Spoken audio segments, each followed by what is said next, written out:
Okay, everyone, welcome to the 2021 Sunstone Symposium, session 264, Reconceiving Motherhood. At Sunstone, we are making it a goal to build a community that allows many ways for people to express their faith. Our tagline is, "There is more than one way to Mormon." We invite you to help us build a community where all paths are given space to be better understood. Please support us in our mission by making a donation and subscribing at sunstone.org. After the symposium, Sunstone staff will edit, polish, and re-upload all of this year's session videos to the Whova app. It'll take about 2 weeks for everything to be available, but once it is, every video will be available to watch and rewatch in the Whova app through the end of 2021. Please type any questions you have into the Whova app to be addressed during the Q&A, but we'll also receive questions live. Or if you're watching in person, we'll open the audience mic for questions as time allows. So about this presentation, when you grow up a Mormon girl, you learn that your most important role in life is to be a wife and mother. That is, to be in service to others at all times. Sometimes there is real talk about how overgiving will leave you with nothing left, but there's no real remedy within Mormonism to the service identity. It is, after all, the ideal, embodied in the erasure of Heavenly Mother's personality, personal ambition and uniqueness. What happens when you reject the service identity as a woman? How do you rebuild your relationship with spouse and children? Who are you now? What kind of selfishness is allowed? I'll take a second to introduce you to our speaker before we begin. Mette Ivie Harrison is the national best-selling author of The Bishop's Wife, used to write frequently about Mormonism on the Religion News Service, Medium, and Huffington, and all has gone quiet as of late in the midst of a divorce. Mette is a Princeton PhD and a nationally ranked triathlete, where there used to be such things. She is the mother of 6 children, 5 living. I'll now give the floor to our presenter.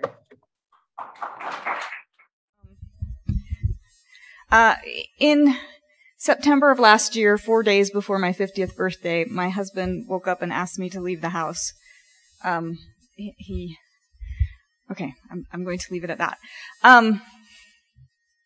This turned my life really upside down. I had thought of myself as having achieved my childhood ambition of being a full-time writer.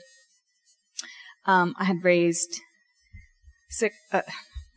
5 brilliant children. My youngest daughter died at birth. And my youngest son had just gone off to college on full scholarship. And I was really proud of my mothering of my children. Also, all 5 of my children had at that point left the Mormon Church, at least in terms of attendance. Some maintain some ties to Mormonism, others do not. And honestly, on some level, I think I was proud of my unconditional love for my children, such that they felt that they had a choice. They had a choice about whether or not to stay in a system that they just at different points in their lives ended up deciding was not for them, or harming them, or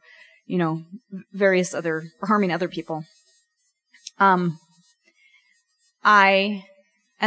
was suddenly thrust into a situation where I realized how much I had given to the role of motherhood as I scrambled to try to find a job.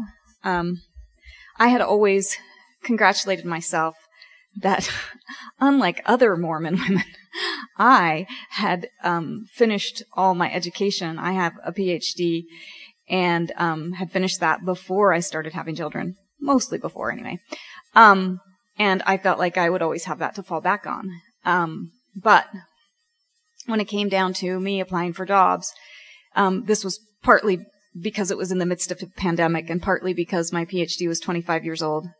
Honestly, probably mostly just that my PhD was 25 years old. The pandemic didn't help, but I don't think I could have gotten a job in even the best of circumstances. There's just no reason for any university to hire somebody who is 50 and has a 25-year-old PhD that they haven't picked up for all that time. I had not published during that time. At least I had not published anything that was academic.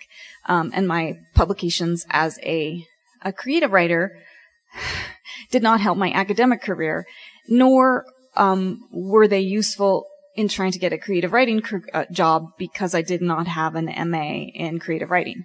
So the ways in which I had imagined that I had planned my life such that I had a great backup plan turned out to be stupid. And I look back now on the situation that I put myself in and think I was very trusting of the church and of the men around me, that I would not actually ever be forced into a situation in which I would have to be entirely in charge of my own career and making a living myself. So I have ended up taking a $20 an hour job, for which I am deeply grateful, because that was the best job I could get, and it's keeping me alive. I am in a call center. I have people yell at me a lot. I sometimes complain to my kids and say, it feels like I am at the bottom of the rung of every ladder in life, where people call in, and when you are in a call center, people treat you very badly. You are not a real human being to them. You are somebody that they vent to, whatever their anger is at the company that you work for. And I, as the person who works for that company, have zero power over anything that the company does. Maybe someday I would have power, but yelling at the person, this is an FYI, yelling at the person in the call center makes you feel better. And yes, we get used to it. But I spend a good deal of my emotional energy trying to remind myself that I actually do have value as a human being, and that I am a national best-selling author and an Ironman triathlete, and that the people calling me on the phone don't know any of that. And maybe this is a chance for me to learn about my entitlement that I had lived through previously, to see that I'm actually not better than anybody else, and this is the way that life is for many people. So with that said, I've said in my bio that I used to write for Medium. I used to write for Huffington Post. I used to write for RNS. I don't know how to be a writer anymore. I'm working 100-hour weeks. Part of that time is actually on the job, and part of that time is me trying desperately to study hard enough that I can move up in my job. This is the situation that I am currently in. And I am aware of the fact that, from the Mormon perspective, this is exactly what I deserve. That this should teach me a lesson about, why you should continue to, toe the line. And on some level, as I was criticizing Mormonism over the last 10 years, I started to understand how many of the teachings were actually about making you afraid of the consequences of not following the rules. And I was not afraid of the consequences of not following those rules, because I thought I had a great plan. I was a strong, competent woman. I'm super smart.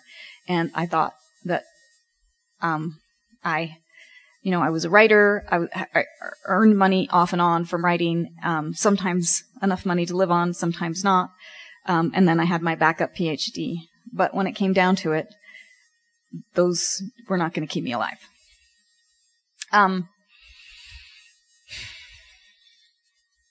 I was also very proud of the fact that I felt like I had spent a good deal of energy teaching my children that I, as a mom, that I had an identity outside of motherhood. I used to go to writing conferences, and I would preach the gospel of closing the door of your writing office. I had an hour a day when my children were very, very small, and then a couple of hours in the day when they were a little older, when I would go into my writing office. And again, I had the privilege of having a writing office with a door, and I would close the door, and I would tell my children, this is mom's time to be a writer.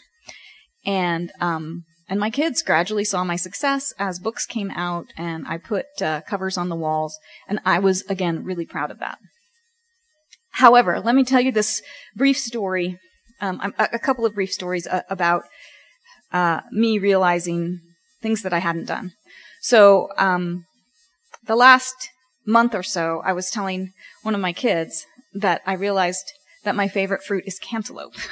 And my daughter said, how did you not know that your favorite fruit was cantaloupe?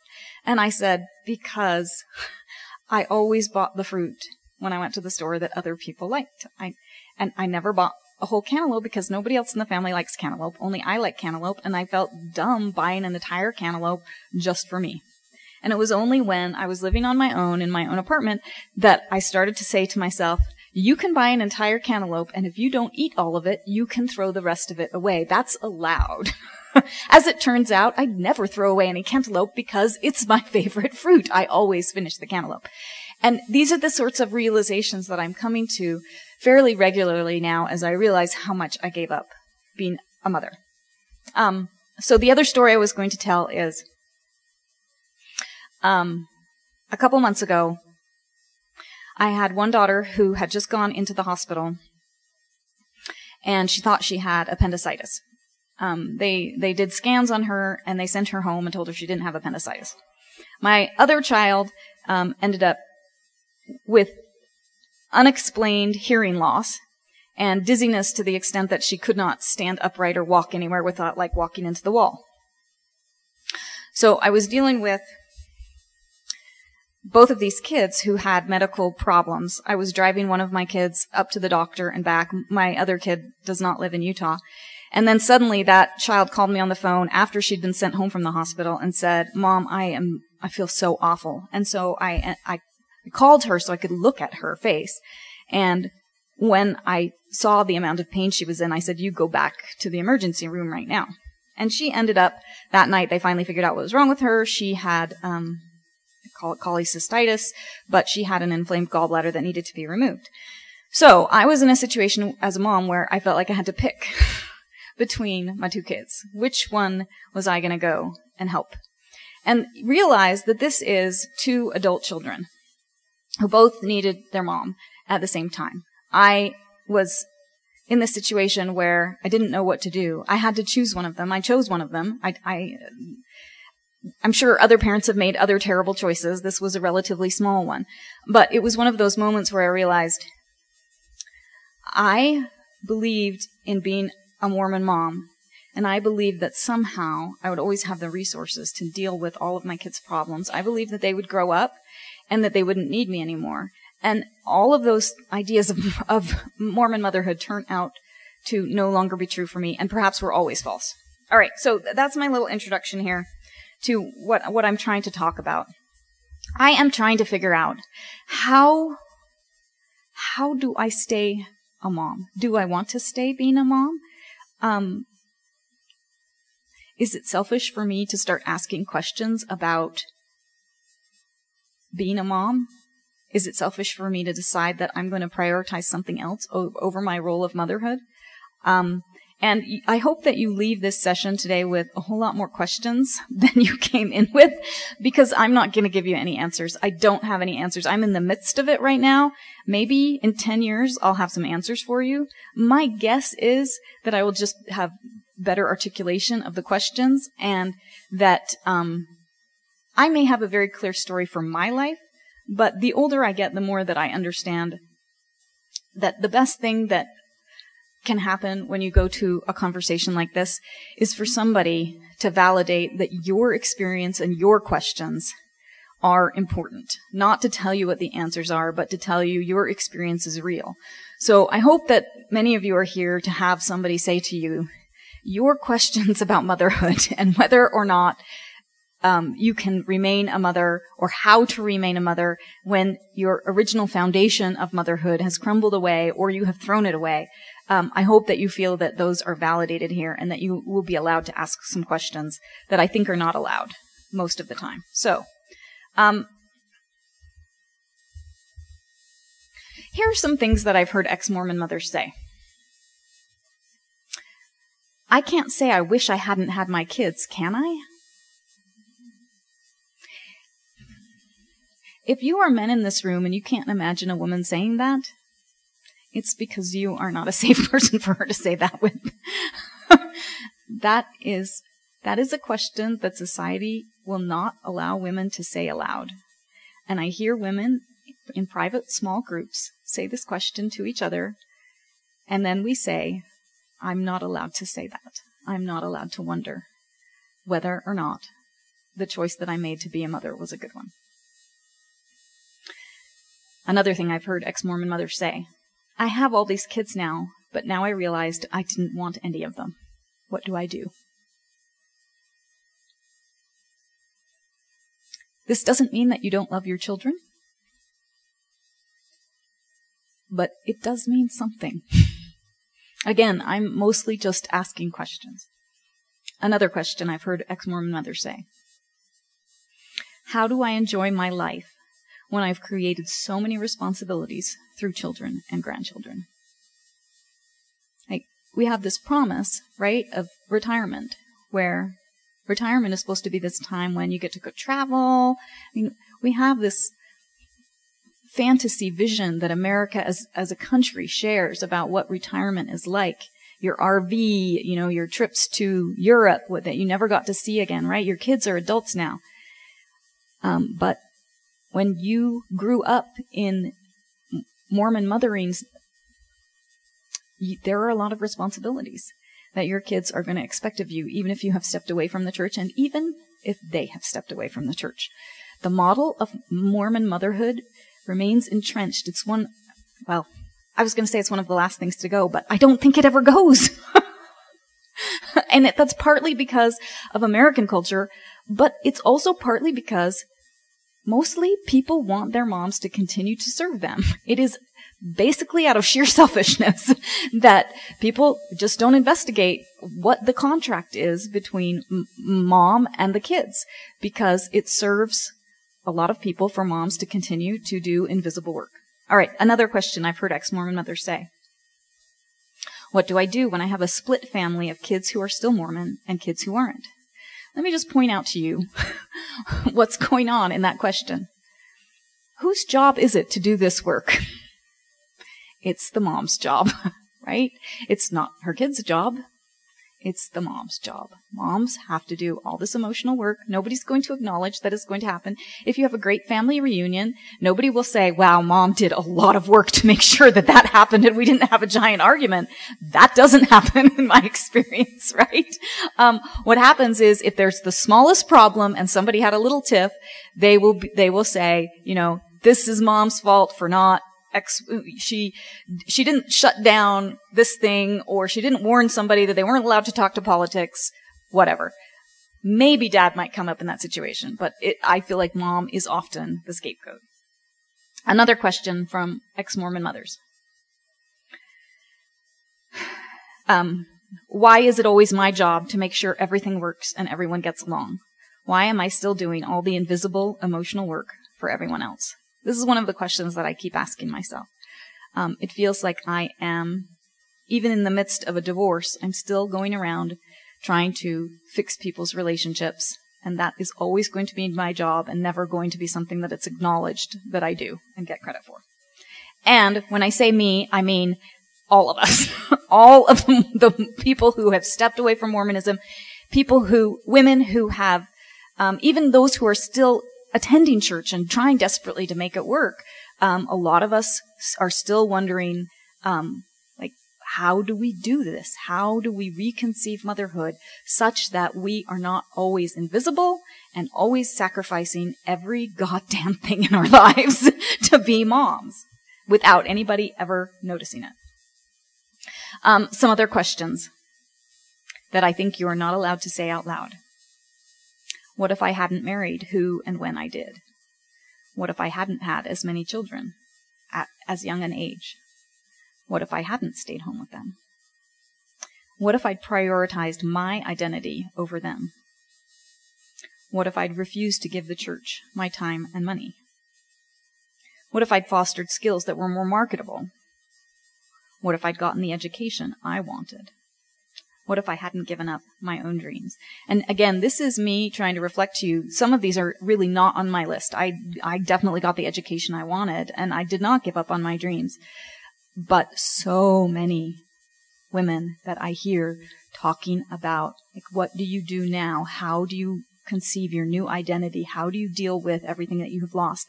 They ask these questions a lot, and they ask them mostly to other women because it feels like those are not questions that are safe to say or in mixed company. So here's some, this is me asking some questions now about, like, what do I do now that I'm in this situation where I have to work a full-time job, but I also still have kids who need me? How do you end up not being seen as selfish if you take care of yourself first? If my kids need money, am I allowed to say to them, I don't have any? It doesn't feel like that's one of my choices. It feels like my choices are, no, you're going to be working 100 hours again this week. How do you create a new career for yourself when you've stepped away from Mormon motherhood? How do you catch up to all of the people who it feels like are decades ahead of you? And then here's another deeply painful question that perhaps I ask less, but I definitely hear from other women. What do you have to offer the world when your only experience has been as a stay-at-home mom? What unique thing do you have? Like, why should anyone care about whether or not you step into the workforce? Why should they care whether or not you're contributing to the world? Because you spent the last time doing a job that, like, was meaningful to you, but has no value to our very capitalist society. The skills that you learned, you know that you have seen this list, right? Of all of the management skills that moms know how to do, right? And you're supposed to put that on your resume. Guess what? It doesn't work. Nobody cares what skills that you learned as a stay-at-home mom. If you don't have a resume or you had a job and you have a boss who can give you a recommendation, it doesn't matter. Those skills are irrelevant in the workforce. And here's a deep question that came up, a painful question when my mom, who's 91, came to visit. And we ended up getting, I shouldn't have let the conversation go to this, but I did. What advice do you offer your children, especially your daughters, about motherhood and being stay-at-home moms? Because my advice to my kids is going to be a lot different than it was 5 years ago. I am going to be pretty sharp about telling my daughters that they better get a post-nup if they're going to quit their job and stay home. You better make sure that you are protected. And don't tell yourself, but that would never happen. Because you can never know. 50% of the time, it happens. And then here are some other questions. I told you this is all about questions. I'm just asking questions. I don't have any answers.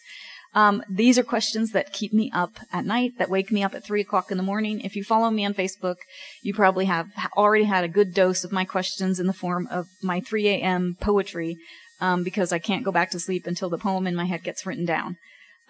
So some questions from 3 a.m. Would I have been a better mother if I hadn't been Mormon? If I hadn't had as many kids? If I hadn't been so strict with them? If I had listened more to them than to the church? If I'd had more money because of tithing, church service, all the kids that I had, etc.? Would I have been a better mother if I'd paid more for their college? Would I have been a better mother if I'd been able to afford more extracurricular stuff or had time to drive them around to various places? Would I have been a better mother if we'd had more, like, fun family vacation memories that we could share? We did not have fun family vacation memories. We didn't do vacations. Would I have been a better mother if we'd had a nicer house, a car, and clothes? Now, you may be saying to yourself that you know the answer to these questions, right? I hope that the answer to the question, would I have been a better mother if we'd had a nicer house, is no. I hope that the answer to the question if we'd had a better car and clothes is no. But I am not so sure anymore because I don't know what it means to be a better mother anymore. Is it better to be a mom who sacrifices everything? Is it better to be a mom who's at home with the kids so that when they come home from school, they see you? Or is it better to be a mom who is working and making sure that her kids have all of the advantages and can go to expensive colleges or expensive private schools. What is it to be a better mother? I used to believe that there were out there these answers, that that's the Mormon promise, is that there is an answer to every question. There's only one answer. And you pray about it and you study about it, and then you find out the answer to that question. And as I have stepped away from Mormonism, it turns out that I'm not sure that I believe that there are answers to these sorts of questions. And certainly I don't believe that there is one answer. Probably there are lots of different answers. But the idea of being a better mother, a good mother, the best mother, we have awards for the best mother. What does that mean? Why do we do that? When I was just having my first kids, I was in a ward in Provo where, on Mother's Day, the bishop would pass out special corsages to women who had done things, I guess, that he thought were especially worthy of awards. So here are some of the awards that he gave out these orchids for. The woman who'd had the most children, which as it turned out in our ward was always the same woman because she had 14 children, just like that's what was going to happen every year. She was always going to win that award. The oldest mother in the ward got that award, which I suppose is great until she dies, and then there's somebody else like that happens for a while. The youngest mother in the ward got an award. Again, something I'm like, I don't know. Like once you start this thing, right, it's just going to keep going. And then there was the most recent mother in the ward. And I will tell you, the year that I won that award, let me just explain what happened. I gave birth to my daughter on Saturday night at midnight. And I went to church at 1 p.m. on Mother's Day. I don't recommend this. I am not saying that this was a good idea. It was a terrible idea, but I won the award that year. I didn't care about the award. That's not why I went. I went because I was a good Mormon woman who went to church every single week. And even, like, I was never sick enough to stay home from church. So I walked into church with that new baby in my arms. She was brand new. And a few women came around and said, you should really go home. And I did eventually, after sacrament meeting, went home. So, because I was in a lot of pain, as it turns out. I gave birth to her at home, by the way. Another kind of Mormon thing, right? That made me a better Mormon mom because I gave birth to my kids at home. All right, I want to make sure I still have time here. More questions from a lot of ex-Mormon women. Now, I brought this up before, talking about that a lot of women feel like it's their job to negotiate the minefields of having a mixed family of some kids who are still Mormon and some kids who aren't Mormon anymore. But I'm going to divide this up into two categories. How do you move forward as a mom with children who are still Mormon? So here, again, this is me just sending questions to you. What do you do when there are those special milestones? Baptisms, blessings, priesthood, mission calls. If you no longer believe in the Mormon church, what is your job as an ex-Mormon mom to do with your Mormon kids and your Mormon grandkids? Again, I don't think there's an answer to this question. I think it's just a giant minefield, and every time you step into it, you're going to get blown up. Everyone else around you will be fine. You're the one who's going to get blown up because you are expected to carry the weight of all of that emotional work, and you can never do enough to fix that problem. If you go to every single event, right, you're going to sit with deep questions about what am I telling my children and my grandchildren about themselves and about who they are supposed to be if I go to their baptism? What am I telling them about missions? What am I telling them about marriage?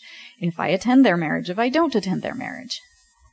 Are you comfortable with the messages that you are sending? I don't think you're ever going to be comfortable with that. And so this is why I think that there's not an answer to this. It's just a disaster. How do you negotiate the grandchildren being told that your choices are wrong? For instance, me wearing my sleeveless porn shoulder shirt today. I know that there was a little girl in the primary class that I taught at the very the very last year that I was still attending Mormon church, I would take the kids around and show them pictures of Jesus on the wall of the chapel. I thought this was a fairly safe activity, right? Show pictures of Jesus. All of this is approved church art. And I remember this little girl looking at one of the pictures of Jesus and saying, he's not very modest. Because clearly her parents had spent a good deal of energy teaching all of the kids in their family what modesty was, and that showing your shoulders was not modest. And Jesus and the other men who are fishing on a fishing boat have their shoulders exposed. So what do you do? Like, it sounds like it's a trivial thing, but it can be so excruciatingly painful when you feel like a simple thing like having a drink of coffee or having your shoulders show on your shirt is your grandchildren are being told that you are on some level the enemy, unworthy, or scary. Like, those are not helpful things to be told. What do you do about gifting grandchildren money for going to college if they're going to a church college, or gifting them money to go on a church mission? I'm not trying to say that you have to be tortured by these ideas. I just don't know how you can not be tortured by them. I hope you're not. I mean, I don't hope other people to be tortured, but these are problems. What about if one of your grandchildren comes out of the closet and you don't think the parents, your own children, are supportive enough? What are you going to do? I feel like in that situation, you're put into a spot where you're going to have to choose between your kid and your grandkid. I think I know which choice I would make, and I am not trying to tell you that I would make the right choice, because I don't think there is a right choice. And I hope desperately that you can find out some way to somehow choose both of them. I just don't know how to do it. I feel like there are certain situations in which you might observe that that grandchild is being harmed, and if you don't step up and protect them, nobody will. Do you stand outside the temple at weddings? What do you do? Are you in the temple wedding photos? Do you say anything about temple marriage? Do you just smile? Again, any of the choices that women make, I feel, in these situations, nobody's going to see any of the work that you're doing to try to negotiate all of the problems. They're only going to see whenever you fail. And believe me, you will fail, because this is an impossible dilemma. What about if, again, these are questions that I have heard from, I do not have grandchildren. So a lot of these are questions from other ex-Mormon women I know. Do you take your grandchildren to church on Sunday if your children have left you with your grandchildren over a weekend and you are babysitting them, and your children expect you to take the grandchildren to church on Sunday? If you choose to do that, what does it mean? How do you manage that in your own head? How do you deal with your own emotional compromise? I feel like there's an emotional compromise that you're making all the time. Okay, now here on the other side, how do you move forward with children who aren't Mormon? Like, you'd think this would be easier if you have stepped away from Mormonism. I'm not sure that I think it is. Maybe it's a little easier. Maybe it's 2% easier. So, here's some questions I have about this. How do you talk about your choices when you were still Mormon without throwing your past self under the bus? Because let me tell you, I don't feel super comfortable having conversations with my kids in which past me, who made the choice to stay at home from school, is an idiot. Right? We can make jokes about that, and that is one way to manage that conversation, but I will leave that conversation then very distressed about like what I have taught my children to think about who I used to be and the choices that I made. And then I wonder, what am I telling myself about those choices that I've made? How do you encourage your children to make mistakes without fear if you are angry at yourself for the sacrifices that you have made? So let me just dive into that a little bit more if that doesn't make sense to you. What I'm talking about here is when I talk about my past self and some of the choices and sacrifices that I made, I worry that what I'm telling my kids, if I say I wish I hadn't done that I am telling them that they are not allowed to make mistakes, and that any mistakes that they make are going to be things that they regret, and that they better be very, very careful about every choice that they make. I feel like it ends up paralyzing my kids who have left Mormonism because they don't want to make the mistakes that I made, and mistakes are really important. And maybe on some level it's good for people to spend a lot of time thinking about some important decisions in their life, maybe more time than I spent thinking about certain things. But maybe the fear of that will paralyze them for decades. I don't know. Okay, another question I have. How do you avoid doing the same thing that you observe perhaps Mormon parents, and particularly Mormon moms, doing, which is vicariously living through your children who are free from the Mormon church? Now, I think you all know what I'm talking about because you've all seen Mormon parents who use their kids as a way to either undo all of the mistakes that they made at that same age, or as ways to make themselves look good to everybody else. Like, make sure your kids follow all the rules because then it makes you look better as a parent. So are we doing the same thing when we step away from Mormonism? And I ask myself this all the time. Am I vicariously living through my kids and thinking, oh, that's what I wish I had done? And then somehow, like, subtly pressing onto my kids that they should make the choices that I wish I had made. I don't want to do that. That seems like bad parenting. That seems like being a bad mom. But also, I don't know what being a good mom is, so I don't know. Okay, here's another one. Who do you trust to give you advice about parenting now that you are outside of Mormonism?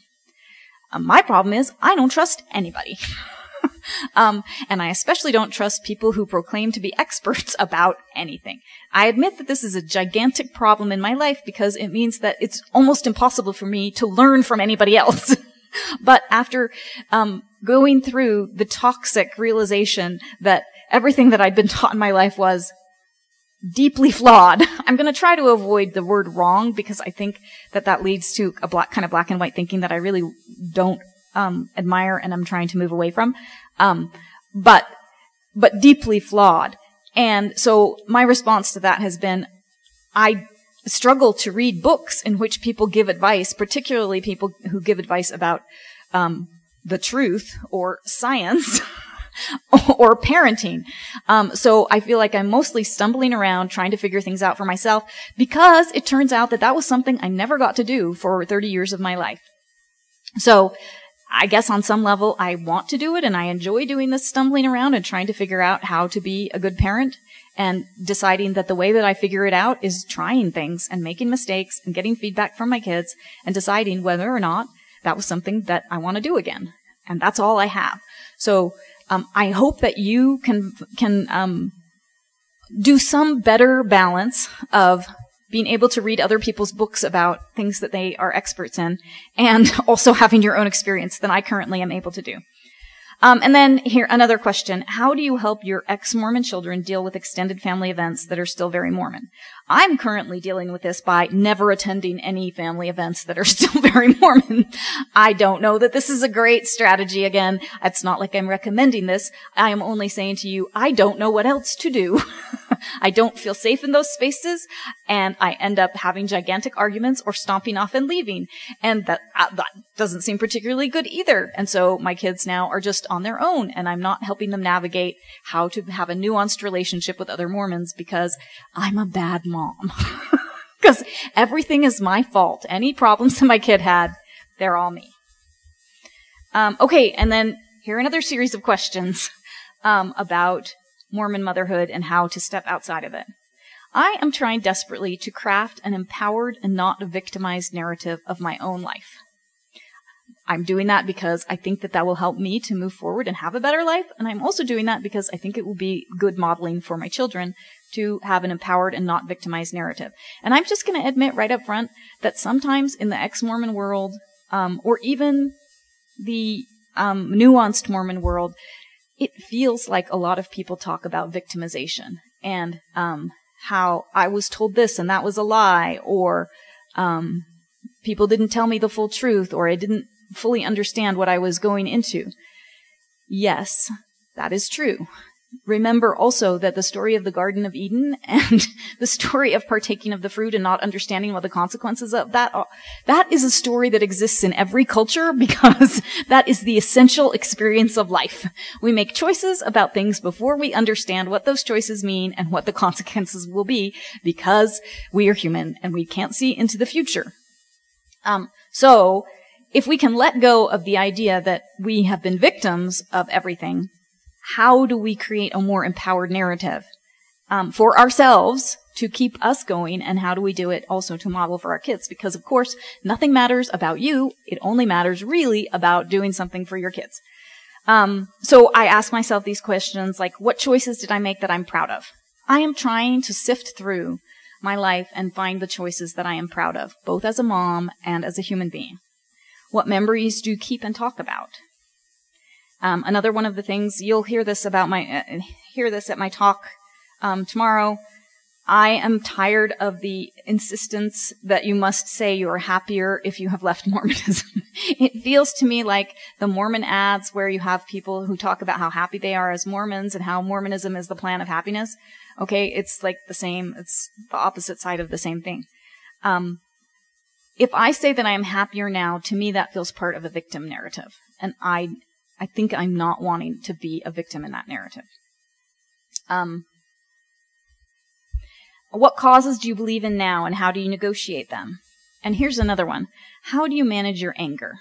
I feel like this is an important thing as a mom to try to figure out, partly because I spent my entire life as a Mormon woman never ever allowed to say that I was angry. And I still remember this conversation I had with my son when he was about 13. I remember him coming up to me and saying, "Mom, you seem angry." And I remember saying to him, "I'm not angry, I'm frustrated." And he said, "That's just another word for angry." And I argued with him.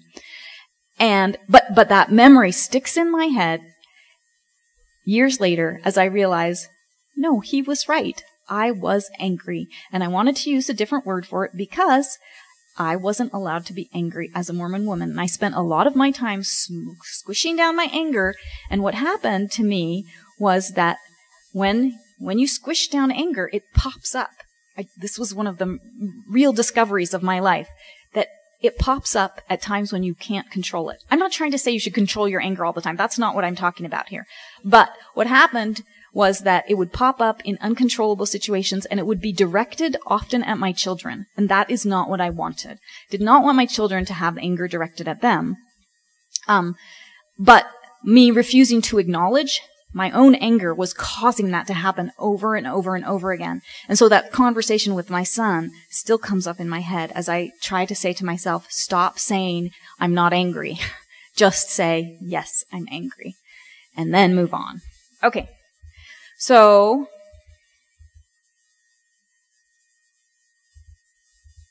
I'm trying to finish up here so you can ask some questions, but just know that whatever questions you ask, they're just going to be like into the void because I won't have answers. Maybe you'll just want to make comments. And here, I think maybe I'll end with this, and that is, what is home? What is home and how to create a new one? If you're a mom, one of your main jobs is creating a home where your children are safe. And in the situation I'm in right now, I don't know what it means to have a home. My daughter said to me something like, "Oh, you have a home." And I said, "No, I don't have a home. I have a hotel." I am staying in a hotel. And I'm trying to figure out how to make my hotel into a home. And it's hard when I have let go of a lot of ideas of Mormonism. However, I will say this one thing. I will show this. I brought with me today one of the projects that I'm working on, one of my crocheting projects. So one of the things that I have been doing over the last couple of weeks is putting up my gigantic crocheted projects on the walls of my place that I'm trying to make into my home. This is one of the things that I was taught as a beehive in Mormonism, and it's one of the things I'm taking with me. This is something that still makes a home, and maybe I'll throw it out. Maybe in 10 years I'll think, no, that's all super Mormon. I don't want that anymore. But for now, this is what I'm clinging to. This is how I'm creating a home. And it's a hodgepodge of things that I am keeping and new things that I'm discovering, along with this sense of anticipation that the future holds surprises for me, that I don't need to be afraid of those surprises, that I don't need to think of myself as a victim, and that I can trust myself now. That is one of the greatest gifts, I think, for me from stepping away, is learning that I have authority in my own life and that I can trust that I will make good decisions for me in the future, and that if I don't have all the answers for my kids, modeling that for them is going to be super useful for their futures because they are not going to have all the answers. And I hope that somehow I'm going to eventually, again, teach them is the wrong word. I'm letting go of that word as well, but that I will allow them to see a world in which adults don't know the answers, and that that is an okay world to live in, and that they don't have to pretend that they have the answers. I think that's one of the things that was distressing for my kids when they hit 18. All of my kids went through this terror of being adults because they're like, I don't know how to adult. And I wasn't sure as a parent, is it better to tell your children the truth, which is that no one knows how to adult? We're all just 13-year-olds flapping around trying to pretend that we know how to be adults. But is that really what an 18-year-old wants to hear? I mean, that's a harsh truth. Or do they want to hear, you'll get there? So sometimes I vacillate back and forth between those.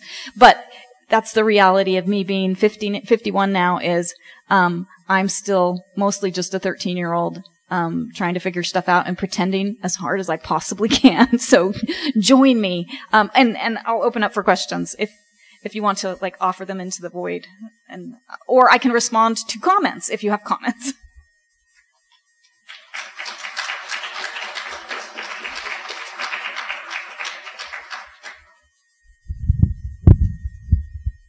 Thank you so much for these questions.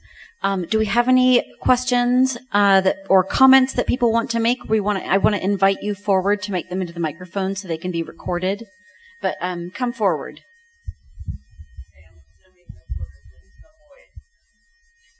It came to me while I was at this conference.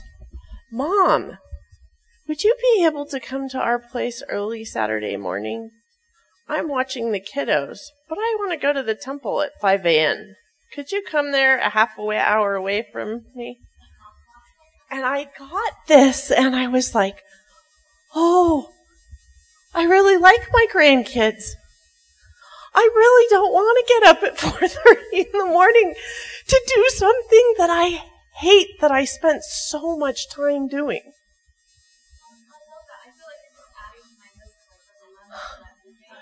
I want to tell him, oh, honey, sleep in. But I know this is important to him. Yeah. I know. Part of me was like, could you just have said, I'm hiking Timp? Thank you. Do we have another question or comment? I don't have a question. I just have a comment about, I have a great deal of sympathy for this dilemma that you find yourself in. One of the things that I have found, I'm a little bit older than you, is that the great gift of age is perspective. And one of the things that that sort of struck me while you were talking is that selfish is the cardinal sin of womanhood, and that sets us up for what I call a Messiah complex. That Messiah complex ended up with me married to an alcoholic at 22 that I was certain I could fix. Fortunately, I left him before I had children. So, those two things just kind of came to me, was that, selfish and Messiah complex. And it's something that I don't know that it's necessarily confined to Mormon womanhood, but it's certainly amplified there. Thank you. I do want to respond to that. This isn't an answer, but I have a very dear friend who's Mormon still, but she is a life coach. And one of the things that she says to me over and over and over again, someday it's going to get in my head. She says, the only good reason to do anything is because you want to. And that is such a strange thing for me to wrap my head around. The only good reason to do anything is because you want to. Like, can that possibly be true? It seems like it has to be false, but maybe. I like the sitting down. I think I'll sit down. Thank you for sharing these hard questions. Thank you. I think that they all need to be talked about all the time. I have a son who's asking the same questions. You've opened me up to seeing some of the questions he's asking. So just know that it's not just women. You know, he was a good Mormon man. That's why his wife married him. And then he realized that it wasn't what he wanted. So there's men who ask these questions too. So this gives me something to talk to him about, which has never been a problem. It's never been a problem to talk to him about this. But one of the big questions I wanted to ask you was, what are you going to write next? Is that a question you want to answer? I hope that there will be other Linda Walheim books. It's just really hard to find time. Like I reflect now on all of the advice that I gave writers in the years in which I did not have a job and told people, you just have to make time. You just have to wake up an hour earlier and write. And I realize now that I kind of wish I could go back and smack myself for saying stuff like that. Because when you're working, like, sure, you could wake up at 5. Here's the problem. Your brain doesn't turn on then. Like, you are exhausted all the time, and so that doesn't always work. So I have hope that in the next year or so that my brain will, like, be creative again. Right now, I'm writing poems at 3 a.m., so that's what I'm writing next.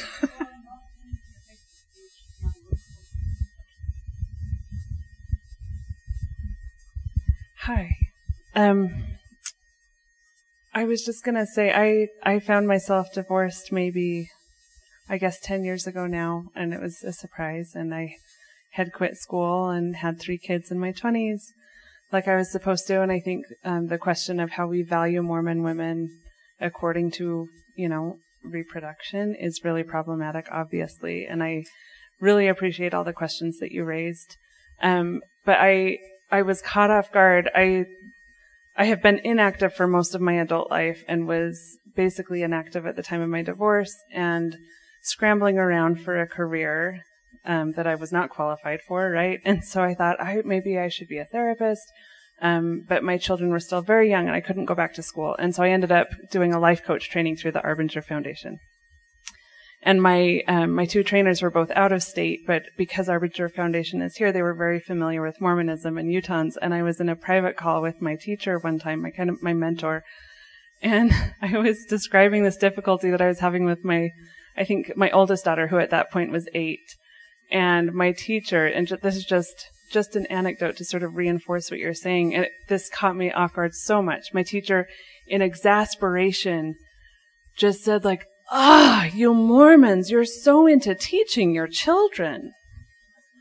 And I thought, like, well, ouch, a little bit, you know, like but I was so shocked and so offended, frankly, and so puzzled, and just thought, well, what else?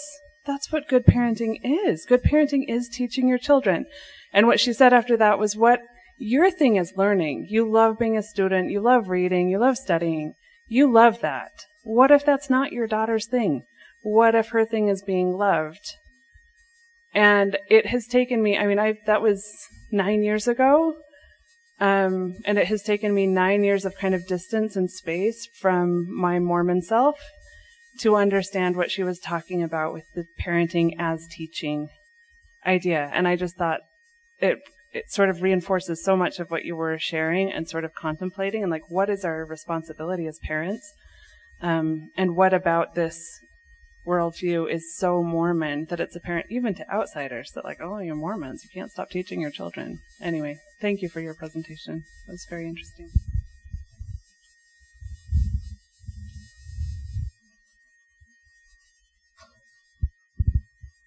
I love the sitting idea.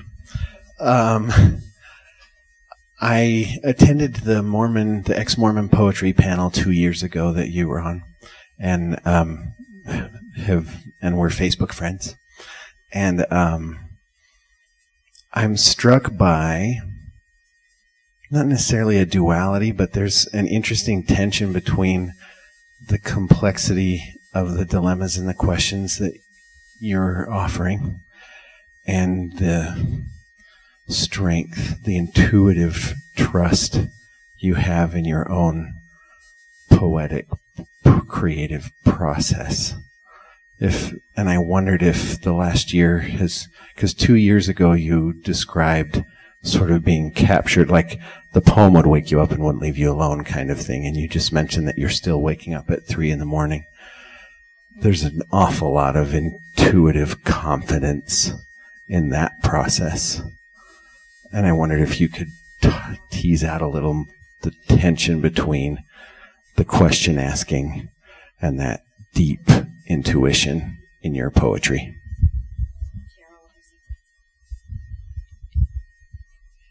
This is a very strange contradiction in my life. Writing, that is.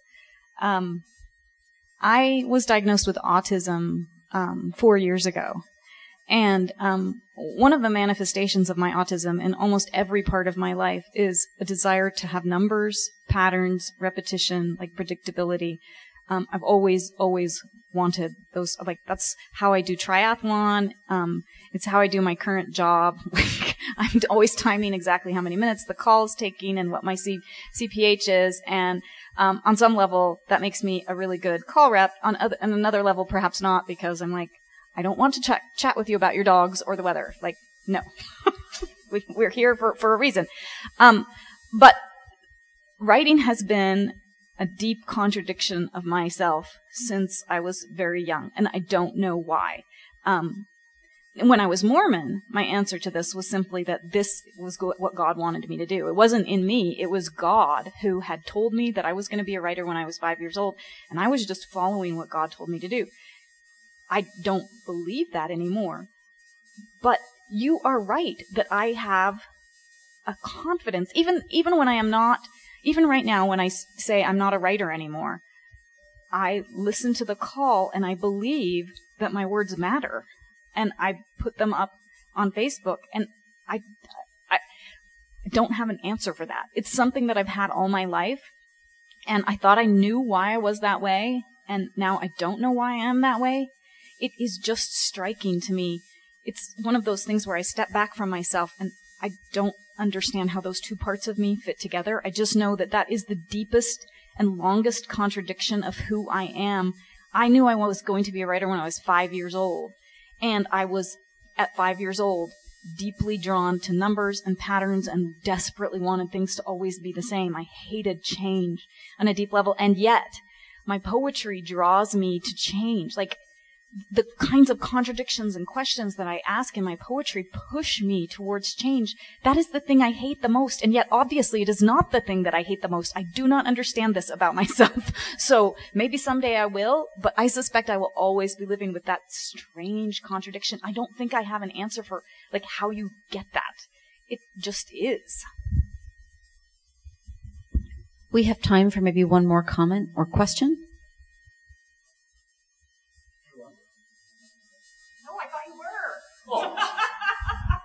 No, we go back a little ways. And I will tell you, I've met a couple of your kids and spoken with them, and I thought they were cool, and I thought it reflected a great mom. So I don't say that to suck up because I don't have to. As a highly entitled white male, and you know that, she's nodding, notice that. What advice would you give me to be better at being more empathetic, whatever you would suggest?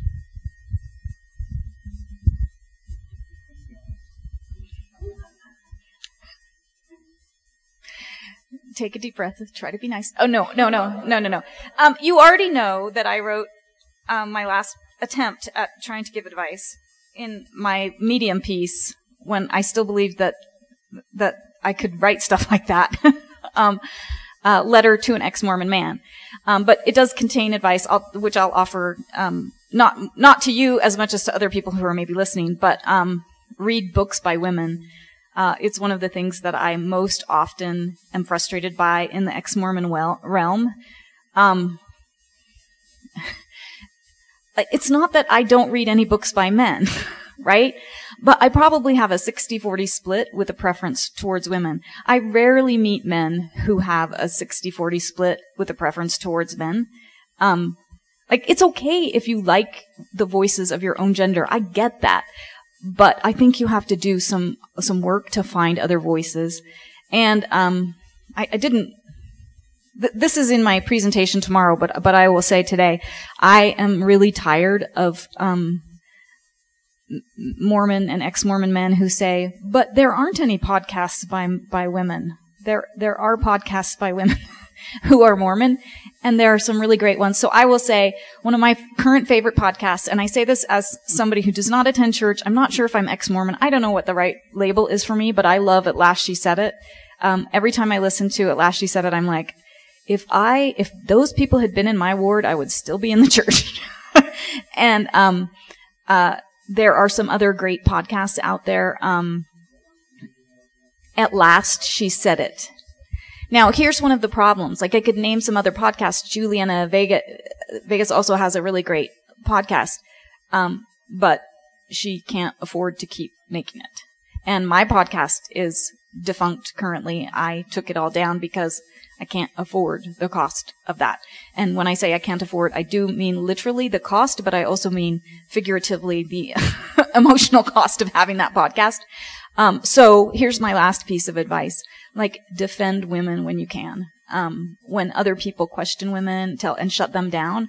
I hate that we live in a world in which we need to have men, step up, but I'm afraid that's the world that we live in. I don't want men to rescue me. I don't want to be a damsel in distress. And yet, there are many, many situations in which obviously nobody's listening to me. And so it is helpful if men will call out other men.